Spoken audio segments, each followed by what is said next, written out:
काम था कि वो कुछ नहीं करते थे पूरा दिन। ऐसे बहुत सारे लोग होते हैं, बैठे रहते थे अपना मजे से। अब बैठे बैठे उन्होंने देखा कि जो गांव की औरतें हैं वो पानी का जो मटका होता है वो भर करके जाती हैं 1 किलोमीटर दूर धीरे धीरे धीरे धीरे और वहां से पानी भर के लाती हैं। क्यों? क्योंकि उस गांव में सूखा था, उस गांव में पानी नहीं था, तो एक दूर नदी में जाना पड़ता था पानी लेने के लिए 1-1.5 किलोमीटर दूर। तो वो जाती हैं, पानी लेकर के आती है, दिन के 2 चक्कर लगाती है, फिर भी शाम तक आवाज आती है, अरे पानी खत्म हो गया, पानी खत्म हो गया, पानी खत्म हो गया। मतलब पानी जितना भी ले हो कम पड़ जाता है। तो उन्होंने आइडिया लगाया, उन्होंने कहा यार एक काम करते हैं, इनके बिहाफ पर हम जाएंगे मटका लेकर के और 25-25 पैसे लेंगे गांव वालों से। हम कहेंगे ठीक है हम गांव जाएंगे और लेके आएंगे मटका। कहते बढ़िया यार चल करते हैं, खाली बैठे हैं, इससे अच्छा कुछ तो कर लेते हैं।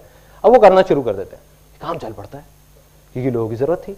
लोगों ने उनको 25-25 पैसे देना शुरू किया और उन्होंने मटके लाने शुरू करे। शुरू में 5 मटके लाए, फिर 10 लाए, फिर 20 लाए, दिन में 40-40 मटके लाने लग गए। ऐसे ही करते करते करते करते मटके लाते लाते 10 साल निकल गए। 10 साल बाद उनका जो एक दोस्त था जिसने बोला था कि यार कुछ करते हैं, उसने कहा कि भाई ऐसे कब तक चलेगा, मैं रोज सुबह जाता हूँ और रात तक हम मटके ढोते रहते हैं। आज तो हमारे पैरों में दम है, घुटनों में दम है, आज हम कर पा रहे हैं, कल को मैं बीमार पड़ गया, कुछ हो गया तो मेरे घर का चूल्हा कहां से जलेगा। दूसरे दोस्त ने कहा अरे शांति से बैठना यार, मजे तो आ रहे हैं, क्या जरूरत है तेरे को पंगे लेने की। जैसे आप लोगों के साथ भी बहुत बार हुआ होगा, आपने कहा होगा कुछ करते हैं यार, अपने किसी दोस्त को जाकर चल हट।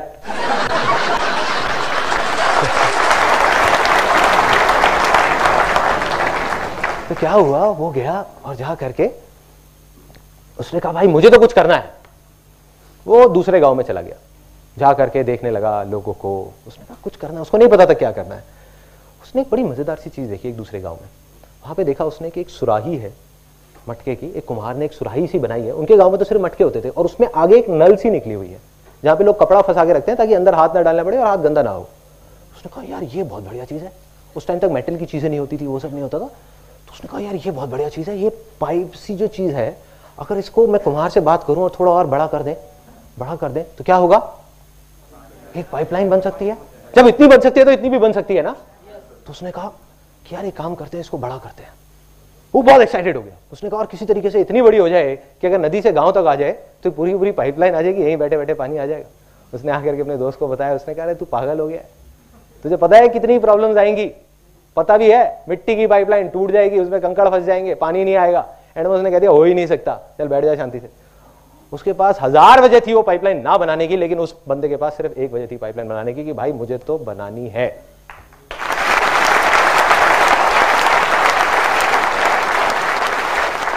उसने पाइपलाइन पे काम शुरू कर दिया। प्रॉब्लम्स आई, ऐसा नहीं है कि प्रॉब्लम्स नहीं आई, सबको आती है। प्रॉब्लम्स आई लेकिन पाइपलाइन बनके तैयार हो गई 3 महीने बाद। और जब पाइपलाइन तैयार हुई तो क्या हुआ, पानी आने लग गया वहां से। ये साइंटिफिक बात किसने बताई? Excellent, technical. I am sure आपने इंजीनियरिंग या कुछ कर रखा होगा। तो वहां से पानी आने लगा, पानी आया उस पाइपलाइन से। और जैसे ही पानी आया, उसका जो दूसरा दोस्त था वो अगले ही दिन, 10 दिन नहीं लगे, उसके अगले ही दिन अनएम्प्लॉयड हो गया। क्यों? क्योंकि वो 25 पैसे का मटका अब उसने 10 पैसे का देना शुरू कर दिया। क्योंकि अब तो पाइपलाइन लग गई, दिन के 100 मटके भी दे सकते हैं, 1000 भी दे सकते हैं, 10,000 भी दे सकते हैं। और जैसे ही ये पाइपलाइन लगी और गांव के लोग भी आने लग गए उसके पास, कहते यार हमारे भी गांव में एक पाइपलाइन लगा दो, हमारे भी गांव में पाइपलाइन लगा दो, हमारे भी गांव में पाइपलाइन लगा दो। धीरे धीरे वो आदमी देखते ही देखते सिर्फ उस गांव का नहीं, उस कस्बे का नहीं, दूर दूर तक के सारे गांव में का सबसे अमीर लोगों में से एक आदमी बन गया।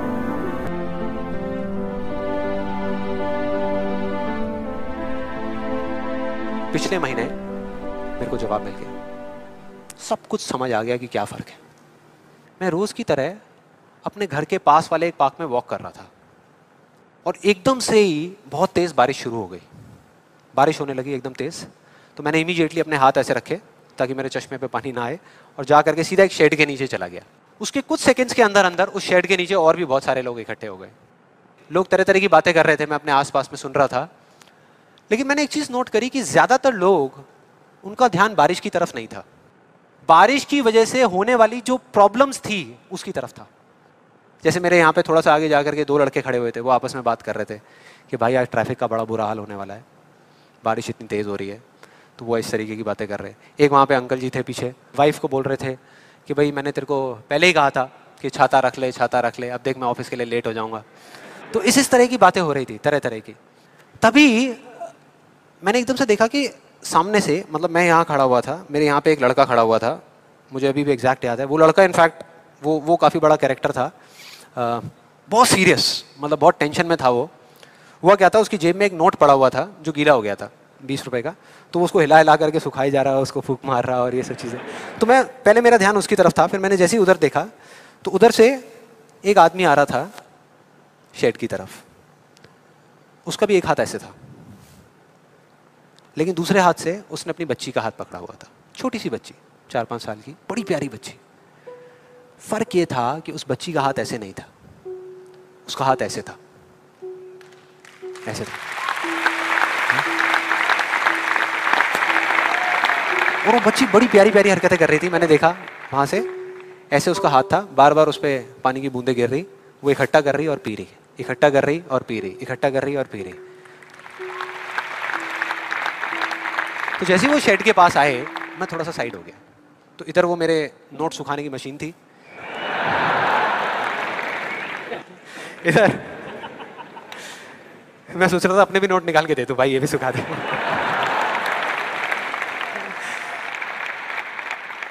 इधर वो बच्ची खड़ी हुई थी, वो छोटी सी प्यारी सी, और मेरा फिर पूरा ध्यान उस बच्ची की तरफ ही था, इतनी इतनी प्यारी बच्ची। और इधर उसके पापा अपने मोबाइल पे कुछ काम कर रहे थे। वो बच्ची को अभी भी चैन नहीं आया, शेड के नीचे आ गई, लेकिन अभी भी बार बार अपना हाथ बाहर निकाल के, एक हाथ से पापा को पकड़ा हुआ डर रही, दूसरे हाथ से ऐसे बाहर निकाल के बार बार पानी भर रही और पी रही। कभी पानी भर रही, अपने मुंह पे फेंक रही। फिर थोड़ी देर बाद पता नहीं उसके मन में क्या आया, उसने अपने पापा से पूछा कि पापा, ये बारिश रोज क्यों नहीं होती? बड़ा अजीब सा क्वेश्चन था। उसके पापा ने कहा, वो अपने मोबाइल पे लगे हुए थे, हाँ बेटा होगी होगी, रोज होगी, रोज होगी, रोज होगी। वो बच्ची फिर अपने खेल में लग गई। फिर थोड़ी देर बाद पता नहीं क्यों उसने दोबारा से पूछा अपने पापा से, बताओ ना पापा, रोज क्यों नहीं होती?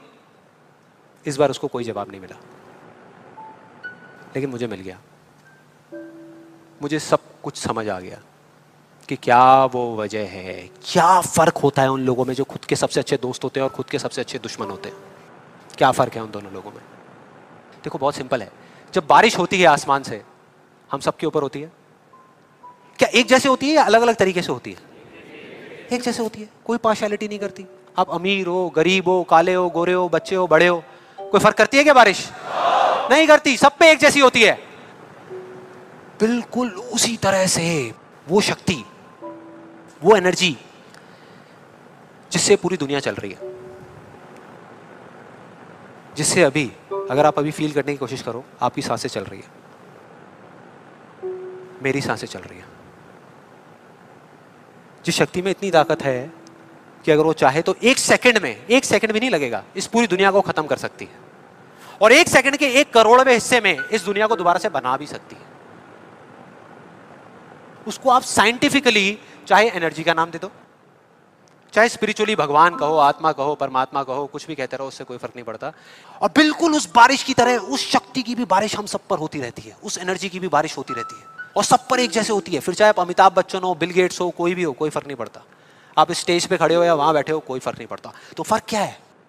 देखो बहुत सिंपल है, वही फर्क जो उस बारिश में था, जो मैंने नोट किया, उस बच्ची के बीच में और औरों के बीच में।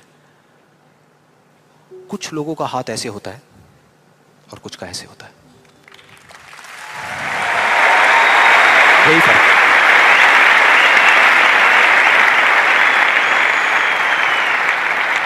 जिनका ऐसे होता है, वो बारिश उन पर होती तो है, लेकिन छू करके बह जाती है, चली जाती है, उनके अंदर तक नहीं जा पाती, अपना काम नहीं कर पाती। लेकिन जिनका ऐसे होता है, वो उसको पी लेते हैं, उनके अंदर चली जाती है, और उसके बाद में जो काम करती है वो एनर्जी करती है, नाम इंसान का हो जाता है।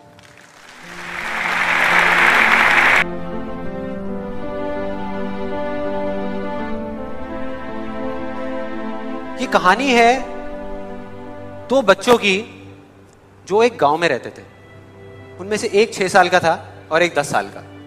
दोनों बहुत अच्छे दोस्त थे, बिल्कुल शोले के जय और वीरू जैसे। दोनों हमेशा साथ साथ रहते, साथ साथ खेलते, साथ साथ खाते पीते, साथ साथ नहाते धोते, नहीं धोते नहीं, ये थोड़ा ज्यादा हो गया। तो एक दिन वो दोनों गांव से थोड़ा दूर निकल गए, और खेलते खेलते उनमें से जो बड़ा बच्चा था 10 साल वाला, वो एक कुएं में गिर गया और जोर जोर से चीखने चिल्लाने लग गया। क्योंकि उसको तैरना नहीं आता था। अब जो दूसरा बच्चा था, छोटा सा 6 साल का, उसने अपने आसपास में देखा और उसको कोई नजर नहीं आया, उसको कोई नहीं दिखा जिसको कि वो बुला सके हेल्प के लिए। और फिर उसकी नजर पड़ी एक बाल्टी पे जिसपे एक रस्सी बंधी हुई थी। उसने एक सेकंड भी वेस्ट नहीं किया, उस बाल्टी को उठा करके कुएं में फेंक दिया और अपने दोस्त को बोला कि पकड़ ले इसको। उसके दोस्त ने पकड़ा और वो अपनी पूरी ताकत लगा करके पागलों की तरह उसको खींचने लगा। खींचता रहा, खींचता रहा, खींचता रहा, अपनी पूरी जान लगा दी उसने। छोटे से बच्चे ने, 6 साल के और 10 साल के बच्चे ने उस बाल्टी को पकड़ा हुआ था। खींचता रहा, खींचता रहा और तब तक नहीं रुका जब तक उसने अपने दोस्त को बचा नहीं लिया, जब तक वो बाहर नहीं आ गया। अब यहां तक तो ठीक था, यहां तक तो ये कहानी समझ आती है। लेकिन हुआ क्या कि जैसे ही ये 2 बच्चे जब दोनों एक हो गए, जब बाहर आए और आकर के गले मिल रहे, रो रहे और खुश हो रहे, एक तरफ से उनको डर भी लग रहा था। डर था कि अब गांव जाएंगे तो बहुत पिटाई होगी जब उनको बताएंगे कि ऐसे हम कुएं में गिर गए और ये सब चीजें हुई। लेकिन मजे की बात, ऐसा कुछ भी नहीं हुआ। वो जब गांव गए और जा करके उन्होंने अपने घर वालों को बताया, बाकी गांव वालों को बताया, तो किसी ने विश्वास नहीं किया, पूरे गांव वालों ने। और वो अपनी जगह बिल्कुल ठीक थे, क्योंकि उस बच्चे में इतनी ताकत भी नहीं थी कि वो एक बाल्टी पानी से भरी हुई वो उठा सके। तो इतने बड़े बच्चे को इतनी ऊपर खींचना तो बहुत दूर की बात है। लेकिन एक आदमी था उस गांव में, उसने विश्वास कर लिया। उनको सब रहीम चाचा कहते थे, उस गांव के सबसे समझदार बुजुर्गों में से एक। और सबको लगा कि यार ये कभी झूठ नहीं बोलते, अगर ये कह रहे हैं तो जरूर कोई ना कोई बात होगी, कोई ना कोई वजह होगी जिस वजह से ऐसा कह रहे हैं। और फिर सारे गांव वाले इकट्ठे होकर के उनके पास में गए और जाकर के बोले कि देखो जी, हमें तो कुछ समझ आ नहीं रहा, आप ही बता दो कि ऐसा कैसे हो सकता है। तो उनको हंसी आ गई। वो बोले कि यार इसमें मैं क्या बताऊं, वो बच्चा बता तो रहा है उसने कैसे किया। बाल्टी को उठा करके कुएं में फेंका, उसके दोस्त ने बाल्टी को पकड़ा, उसने रस्सी को खींचा और अपने दोस्त को बचा लिया। तो आपको पता तो है उसने कैसे किया, बच्चा बता तो रहा है, इसमें मैं क्या बताऊं। तो सारे गांव वाले उनकी शक्ल देख रहे। फिर कुछ देर बाद वो बोले कि सवाल ये नहीं है कि वो छोटा सा बच्चा ये कैसे कर पाया, सवाल ये है कि वो ये क्यों कर पाया, कि उसके अंदर इतनी ताकत कहां से आई है। और बोले इसका सिर्फ एक जवाब है, सिर्फ एक, कि जिस वक्त उस बच्चे ने ये किया, उस टाइम पे उस जगह पर दूर दूर तक कोई नहीं था उस बच्चे को ये बताने वाला कि तू ये नहीं कर सकता।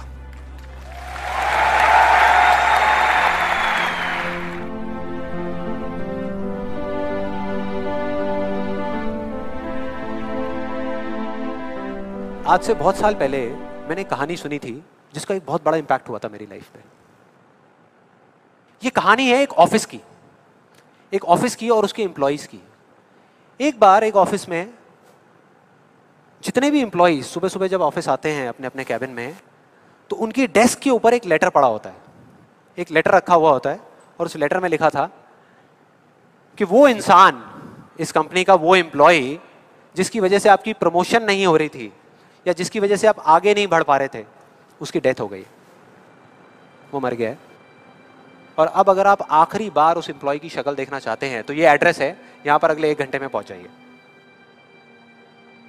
जैसे ही उस एड्रेस पे गए तो वहां पर एक कॉफिन पड़ा हुआ था। कॉफिन होता है, उसको जब लोगों ने दूर से देखा तो एक तरफ तो सबको दुख हो रहा था, बुरा लग रहा था कि यार ये नहीं होना चाहिए था, और दूसरी तरफ से उनको थोड़ी बहुत खुशी भी हो रही थी कि चलो अच्छा है, मेरी रास्ते का जो सबसे बड़ा पत्थर था वो हट गया। लेकिन फिर एक एक करके जैसे ही वो लोग उस कॉफिन के पास गए और जा करके उन्होंने उस एम्प्लॉय की शक्ल देखी उस कॉफिन के अंदर, तो उन्हें खुद पे शर्म आने लगी, क्योंकि उस कॉफिन में कोई नहीं था, सिर्फ एक शीशा था, एक मिरर था जिसमें उनकी खुद की शक्ल दिख रही थी।